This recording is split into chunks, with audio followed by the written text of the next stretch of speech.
जब भी हम घर का इंटीरियर करते हैं, हम इंटीरियर डिजाइनर नहीं हायर करते हैं और खुद से इंटीरियर करने लग पड़ते हैं और पिंटरेस्ट पे, गूगल पे, यूट्यूब पे वीडियोस देखते हैं। तो उस चक्कर में क्या कर देते हैं, आउटडेटेड इंटीरियर कर देते हैं, जिससे आपका घर क्या लगता है, नॉर्मल लगता है, लग्जरियस नहीं लगता है। तो आज की वीडियो में आपको कुछ 10 से 12 चीजें ऐसे बताऊंगा, जब भी इंटीरियर करो ये 12 गलतियां मत कर देना, घर थोड़ा आउटडेटेड लगेगा। सेम खर्चा होगा लेकिन घर आपका लग्जरियस बन जाएगा। बस ये 12 चीजें करनी है, शुरू से एंड तक बता दूंगा। जो हमारा टीवी पैनल है, कहीं भी लिविंग रूम में बना रहे हो, बेडरूम में, कहीं भी टीवी पैनल बना रहे हो, करते क्या है हम लोग, उसको हैवी दिखाने के लिए, बड़ा दिखाने के लिए बीच में लोवर्स, लाइट, काफी आइटम्स यूज कर देते हैं, जिससे हमारा वो क्या हो जाता है, थोड़ा नॉर्मल सा दिखता है, चीपर सा दिखता है। ये तो करना क्या है, आपका जो टीवी पैनल है बिल्कुल प्लेन रखो, बहुत प्यारा लगेगा। टीवी पे खर्चा कर लो, 55 से 65 इंच का टीवी ले लो और साथ में करो क्या, आपको करना है जो उसका एंटरटेनमेंट यूनिट है वो आपको रखना है फ्लोटिंग, मतलब कंसोल यूनिट पूरा फ्लोटिंग आपका रहेगा तो अच्छा है। अगर सेफ्टी के लिए लेग्स देनी है तो उसको शार्प लेग्स देना, तो घर लग्जरियस लगेगा, नॉर्मल नहीं लगेगा। दूसरी चीज क्या करनी है, जब भी हम इंटीरियर करवाते हैं अपने घर का,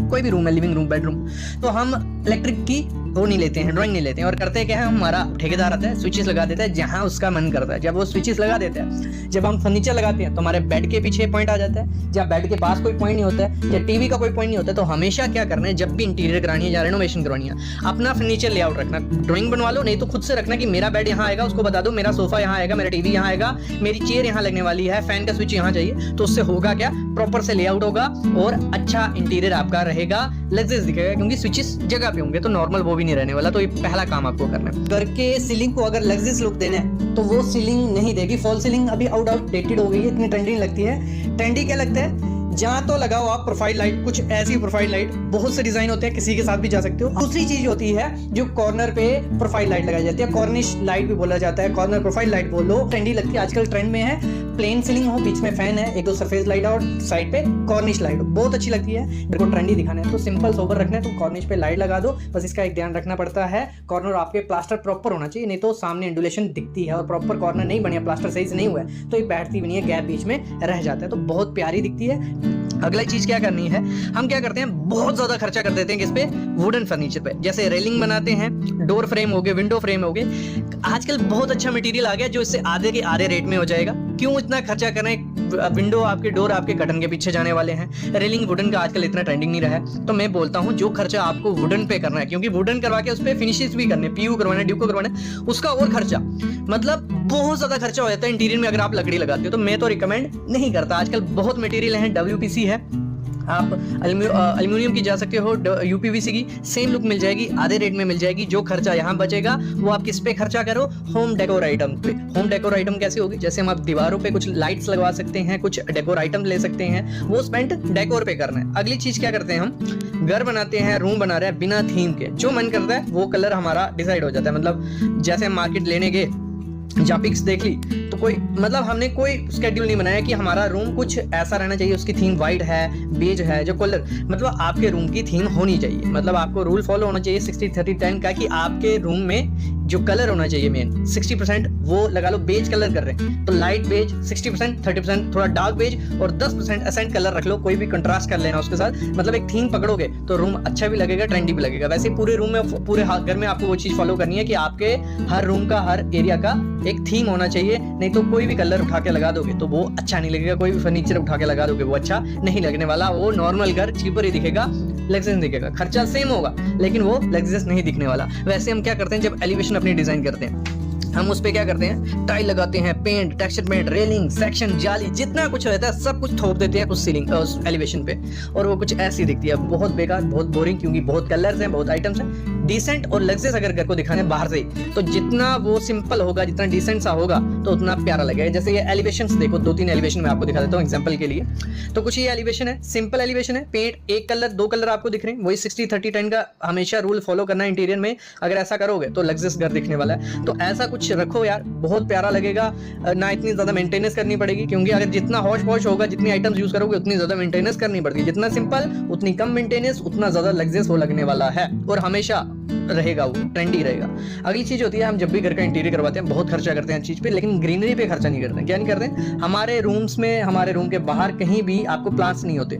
अगर प्लांट्स अपने रूम में लगाते हो, भले वो आर्टिफिशियल है, भले वो नेचुरल है, तो वो एक एनहेंस करते हैं आपके रूम को और वो लग्जरियस दिखाते हैं आपके घर को। तो मेरे ख्याल में तो आपको प्लांट्स ऐड करने हैं। और करना कि जितने थोड़े बड़े प्लांट्स होंगे, भले वो आर्टिफिशियल है बड़े नॉर्मल, बहुत अच्छे लगते हैं। बोनसाई उसमें से अच्छे हैं, तो बोनसाई यूज कर सकते हो। अगली क्या गलती है, हम जब बाथरूम बनाते हैं, टाइल लगवाते हैं, कहीं भी टाइल लगवा रहे हैं, मोस्टली बाथरूम की मैं बात कर रहा हूँ, वहाँ पे डार्क कलर, ब्लैक कलर की टाइल लगवा देते हैं, और होता क्या है, थोड़े टाइम बाद वहाँ स्टेन पड़ जाते हैं। जैसे पानी, मतलब शुरू में लग्जस लग रहा है, लेकिन थोड़े टाइम बाद वो नॉर्मल और चिपर लगेगा, क्योंकि उसकी मेंटेनेंस नहीं हो पाएगी। जब वाटर के दाग लग जाते हैं टाइल पे, बहुत खराब दिखता है वो, ना टाइल चेंज कर पाओगे और वो बहुत खराब लगने वाला है। तो जितना कम डार्क कलर यूज करोगे बाथरूम में, उतना ज्यादा अच्छा वो लगने वाला है। मैट करो, फिनिशिंग भी इजी हो जाएगा, ग्लॉसी में दिक्कत रहती है।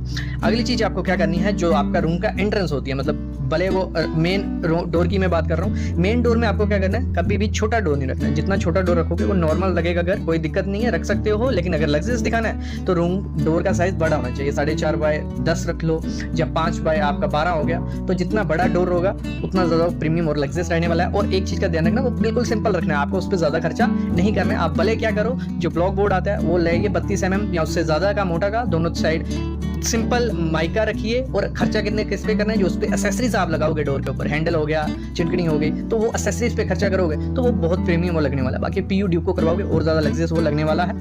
अगली चीज क्या करनी है, जो हमारा कर्टन होते हैं या एसी होता है, ठीक है, एसी की प्लेसमेंट बहुत इंपॉर्टेंट होती है। रूम का इंटीरियर खराब हो जाता है पूरा अगर सही से, तो अच्छी जगह क्या है, विंडो के ऊपर वाला एरिया होता है, वहां पे आप क्या कर सकते हो, पेलमेट बना सकते हो, उसके ऊपर एसी लगवाओगे तो ठीक है, क्योंकि आपके कर्टन भी हाइड हो गए। और हम गलती क्या करते हैं, कर्टन कुछ ओपन रख देते हैं, मतलब उनकी रॉड दिख रही है, छोटे कर्टन है, वो प्यारे नहीं लगते। आप या तो पेलमेट बना लो, या तो फॉल सीलिंग करवा लो, कि आपकी रॉड फॉल सीलिंग के अंदर या पेलमेट के अंदर रहेगी। और इसी में एक टिप है आपको कि कर्टन पूरे ऊपर से नीचे तक रखना, अपनी खिड़कियों से बड़े कर्टन रखने में दोनों तरफ 1-1, 1.5 फीट निकाल देना, और एक कर्टन एक्स्ट्रा यूज करना। अगर 3 की जरूरत है 4 करो, तो अच्छी लाइंस बनेंगी, बहुत प्रीमियम लगेगा। ये चीज मस्त करना। अगली चीज क्या करनी है, हम क्या करते हैं जब अपना घर का इंटीरियर करवाते हैं, लाइट प्लेसमेंट अच्छी नहीं करते, पोर लाइटिंग करते हैं। कैसे करते हैं, हम या तो सीलिंग में लाइट रखेंगे, बस खत्म, या तो अपनी दीवार पे रखेंगे। आपको पूरी लेयर क्रिएट करनी है। आपकी सीलिंग में तो मस्ट रहेंगी एलईडी स्ट्रिप, अगर फॉल सीलिंग करवाई है, या सरफेस लाइट या फ्लश लाइट जो रहती है, उतने में आपको नहीं रुकना है। नॉर्मल घर बनाना है तो रुक सकते हो। करना क्या है, लेयर करनी है आपको। सीलिंग में आपकी दीवार पे कोई वॉल लाइट लगवा दो, आपके टेबल्स पे लैंप लगवा लो, स्टैंडिंग लैंप लगवा लो, मतलब 3 लेयर में आपकी लाइट होनी चाहिए रूम में। और पॉसिबल करो वार्म व्हाइट, फुल व्हाइट, दोनों मिक्सचर हो। ज्यादा कलर वाली जो रहती है, लाल, पीली, सैली, नीली, नहीं अच्छी लगती है यार, वो आपके घर को नॉर्मल बना सकती है। चीपर, वो सस्ते की बात नहीं कर रहा हूँ, देखने में हम चीपर की बात कर रहे हैं। अगली चीज क्या होती है, हम क्या करते हैं, टाइल्स जब चूज करते हैं तो हम एक तो बहुत ग्लॉसी टाइल उठा ले आते हैं, दूसरा हम क्या करते हैं, उसमें रेशे इतने ज्यादा होते हैं कि वो बहुत पजल दिखता है। जितनी डिसेंट प्लेन सी आपकी टाइल होगी, उतना आपका जो फर्नीचर होगा वो हाईलाइट सा होगा, प्यारा दिखेगा। और जितना सिंपल आप रख सकते हो अपनी फ्लोरिंग में, बोलता हूँ व्हाइट से अच्छा कलर कोई नहीं है, क्योंकि बेसिक रहेगा तो इंटीरियर आपका एनहेंस होगा। तो व्हाइट रखो, बिल्कुल थोड़े रेशे उसमें हो, तो बहुत प्यारा वो लगने वाला है। बड़े लाउड और वेरी ग्लॉसी टाइल मत यूज करो, बहुत खराब लगती है। अगली चीज है, अगर लग्जरियस घर बनाना है तो आपका फर्नीचर जितना कम होगा उतना अच्छा है। ये क्या मैं बोल रहा हूँ, क्योंकि फर्नीचर की जरूरत पड़ती है, लेकिन आपको करना क्या है, क्राउड नहीं करना है फर्नीचर का। लगा लो एक कोई रूम है, आपकी अगर जगह ही नहीं बची, आपने बेड भी लगा लिया, टीवी यूनिट लगा लिया, सोफा लगा दिया, उसमें हर चीज घुसा दी, और वो बहुत बेकार दिखने वाला है, नॉर्मल दिखने वाला है। लग्जरियस करना है तो जितना कम फर्नीचर होगा उतना अच्छा है। फर्नीचर की जगह आप डेकोर आइटम्स यूज कर सकते हो। और फर्नीचर किस लिए यूज करते हैं, सीटिंग के लिए या स्टोर, एज ए स्टोर उसको वर्क करते हैं, तो प्रॉपर आप अलग से स्टोर रखिए। सीटिंग के लिए कुछ ऐसी अरेंजमेंट कीजिए फर्नीचर की जिनकी शार्प लेग्स हो, जितना सरफेस नीचे दिखेगा उतना वो लग्जरियस दिखेगा, नॉर्मली दिखेगा। अगली चीज क्या करनी है आपको, जो सीलिंग हम डिजाइन करते हैं तो उसमें क्या करते हैं, हैवी डिजाइन लेते हैं। हैवी डिजाइन बहुत खराब लगते हैं, एक तो बहुत हैवी होते हैं, बाकी चीजों पे ध्यान पड़ता ही नहीं, आपकी सीधी सीलिंग दिखेगी। तो जितना कम प्लेन होगा, आप साइड का पट्टा बना लीजिए या प्लेन रखिए, बहुत प्यारी लगती है, डिसेंट सी लगती है, तो आपके रूम को, आपके घर को लग्जरियस दिखाती है। अगला है हमारी जो एक्सेसरीज यूज करते हैं या स्विच बोर्ड यूज करते हैं, उसमें भी हम क्या करते हैं, मतलब वाइट लगवा लिए। ये मैं पहले काफी बातें बोल चुका हूँ, पहले वीडियोस आ चुकी हैं, लेकिन इसमें मैंने ऐड कर लिया कि पूरा ओवरऑल हमारा इंटीरियर अच्छा हो जाए। तो हमें स्विचेस पे भी थोड़ा इंटरेस्ट लेना है, क्योंकि वो एक एक्सेसरी है, एक डेकोर आइटम है, लगा लो। तो उसमें जितना अच्छा वो आप कलर चूज करोगे उतना प्यारा वो लगने वाला है। तो ये चीज मस्ट रखना, जो भी हार्डवेयर होगा, भले वो बाथरूम का है, किचन का है, या आपके वॉश बेसिन का है, तो उस पर भी ऐसा ही ध्यान देना है कि सिंपल सा मत लगाना, क्योंकि वो भी आपके एक डेकोर आइटम ही वर्क करने वाली है। अगली चीज क्या होती है, जब हम किचन बनाते हैं अनप्लान तरीके से, हम छोड़ देते हैं किस पे, हमारे कारपेंटर मिस्त्री पे। जो बनाएगा हम रेडी हैं उसके लिए, ऐसा नहीं करना है, प्रॉपर से प्लान करना है। जो आपको चाहिए, जो आपको कलर चाहिए, जहाँ आपको कैबिनेट चाहिए, प्रॉपर से वेल प्लान्ड जो मॉडल किचन होती है वो लग्जरियस दिखती है। नहीं तो नॉर्मली वो अपने मन का माइका यूज करेगा, पेंट यूज करेगा, या जो भी फिनिशेज होंगी वो यूज करने वाला है। जब भी हम सब घर की कंस्ट्रक्शन करवाते हैं, एक जगह जरूर फंसते हैं सब, कि घर में वाइट सीमेंट करवाएं, पुट्टी करवाएं या प्राइमर करवाएं। अगर तीनों करवाने हैं तो सही बात है कि गलत बात है, अगर करवाने हैं तो सही तरीका क्या है। अगर इसमें बेवकूफ़ी या गलती कर दोगे तो घर में क्रैक भी रहेंगे और पपड़ी भी बनेगी और आपको दिक्कत रहने वाली है, क्योंकि सही जगह सही चीज़ नहीं लगे तो पैसे भी वेस्ट होते हैं। तो आज की वीडियो में ये सारी चीज़ें क्लियर कर दूंगा कि पहले वाइट सीमेंट करना है, कैसे करना है, पुट्टी करनी है, कैसे करनी है, पेंट प्राइमर कौन सा करना है, कहाँ क्या करना है, सारी डिटेल में जाना। शुरू करते हैं किससे, जब हमारा प्लास्टर हुआ था, हमारी दीवारें नहीं है, उन पर कुछ भी नहीं हुआ है। तो पहला काम क्या करना है, प्लास्टर के बाद हमारी दीवारें, जब प्लास्टर आपका होता है उसके बाद 10 से 12 दिन उस दीवार को छोड़ दो, सूखने दो। जब आपका तराई वराई दीवार पे हो जाती है तो सबसे पहला काम होता है वाइट सीमेंट का। अब काफ़ी लोग करवाते हैं, काफ़ी नहीं करवाते हैं। देखो वाइट सीमेंट का काम क्या है, अगर दीवार पे वाइट सीमेंट आप करवाते हो, अगर दीवार में ऊबड़ खाबड़ प्लास्टर अगर सही से नहीं हुआ, एक तो आपका सही से वाइट सीमेंट उसको खत्म कर देगा। सीलेंस की समस्या नहीं चाहिए तो वाइट सीमेंट मस्ट करवाओ।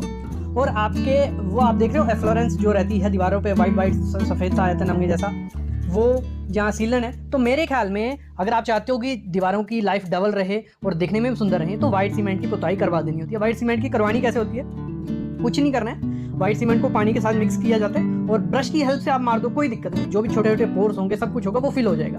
जब आप ये काम कर दोगे, एक तो जब आप वाइट सीमेंट करते हो जो प्लास्टर होता है उसको ताकत मिलती है, आपके प्लास्टर में इतनी जल्दी क्रैक्स नहीं आते, डैम्पनेस भी नहीं आती है। तो ये सबसे पहला काम होता है जब भी आपको क्या करना है, वाइट सीमेंट मरवाना है। और ये मैं आपको क्लियर कर दूं, देखो वाइट सीमेंट ये नहीं है कि मस्ट करवाना, ऑप्शनल होता है, लेकिन मैं रिकमेंड करता हूं अगर स्ट्रॉन्ग चाहिए। और जब आपने वाइट सीमेंट मरवा लिया दीवारों पे, 24 घंटे के लिए उसको छोड़ दो, सूखने दो। फिर हमारा क्या काम शुरू होता है, पुट्टी लगाने का। देखो जब हमने वाइट सीमेंट मारा होता है, पुट्टी के 2 कोट की जरूरत होती है, तीसरे कोट की जरूरत नहीं पड़ती। पुट्टी की क्वांटिटी भी कम लगती है जब हमने वाइट सीमेंट मारा होता है।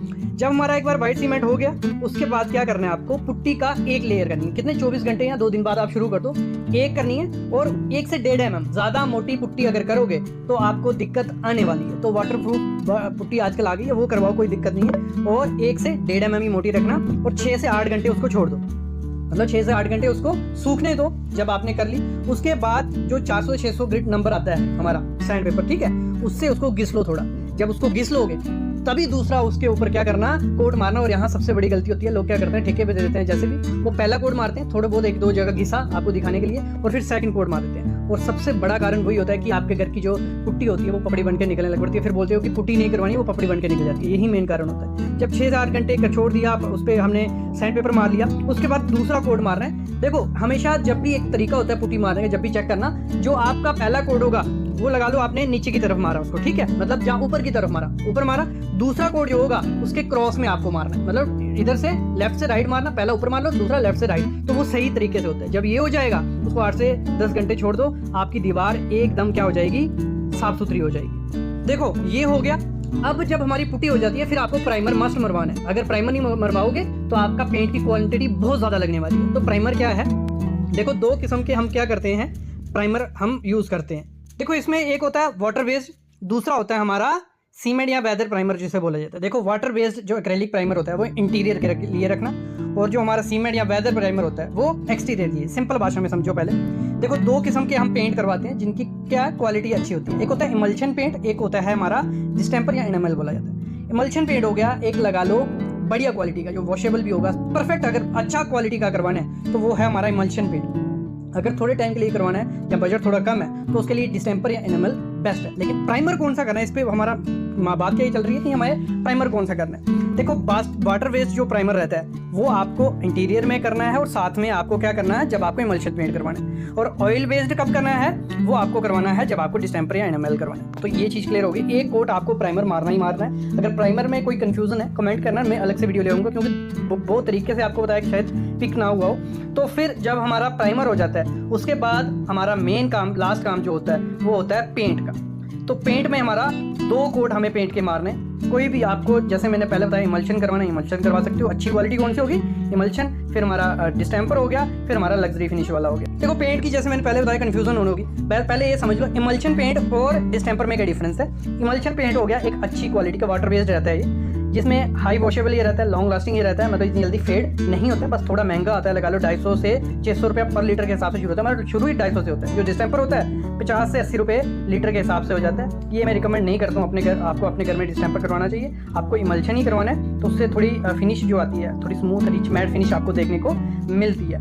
तो ये प्रोसेस पूरा रहता है, पहले प्लास्टर हो जाता है, 24 घंटे रुकना है, 24 क्या मैं बोलता हूँ 20 से 21 दिन रुकना है, क्यूरिंग होगी उसके बाद 10 दिन रुको, उसके बाद व्हाइट सीमेंट करो, ऑप्शनल है लेकिन रिकमेंड करता हूँ व्हाइट सीमेंट मस्ट करवाने। उसके बाद 2 कोट पुट्टी करो, फिर 1 कोट पुट्टी के दौरान आपको उसकी चॉकिंग करनी है, जैसे हम घिसते हैं। पुट्टी का एक अल्टरनेट और होता है, पुट्टी अगर आप चाहते हो और अच्छी क्वालिटी लानी है तो पीओपी भी कर सकते हो, पीओपी पनिंग जिसे बोला जाता है, तो पीओपी पनिंग भी होती है, पुट्टी की जगह पीओपी पनिंग भी कर सकते हो। पुट्टी या पीओपी का पनिंग के बाद हमारा प्राइमर होता है, फिर हमारा पेंट होता है। ये पूरा सही पैटर्न होता है, आपके घर को दीवारों को एक तो लाइफ मिलती है, दूसरा सही तरीके से फिनिशिंग आपके घर में आती ही आती है। तो मेरे ख्याल में आइडिया लग गया होगा कि कौन सी चीज़ कब करनी है, क्या है क्या नहीं। तो इस पे और पेंट पे और वीडियो चाहिए तो ज़रूर ले आऊँगा, क्योंकि काफ़ी कंफ्यूजिंग काम रहता है पेंटिंग। पेंट काफ़ी किस्म के आते हैं, काफ़ी कंपनीज भी हैं, और कैसे कौन सा ब्रांड यूज़ करना है, कौन सा पेंट अच्छा है, ये सब चीज़ें वीडियो बना चुका हूँ, फिर से बना लेंगे आपके लिए। तो अब लगभग आइडिया आपको लग गया होगा। अगर आप चाहते हो कि लाइफ अच्छी रहे, दीवारों की क्रैक वगैरह नहीं आए और फिनिशिंग अच्छी आए, तो ये प्रोसेस अपनाइए। ठीक है, अगर नहीं समझ आया डिस्क्रिप्शन में डिटेल आप कंसल्टेशन ले सकते हो, पूरी डिटेल उसमें भी आपको मिल जाएगी। Thank you guys.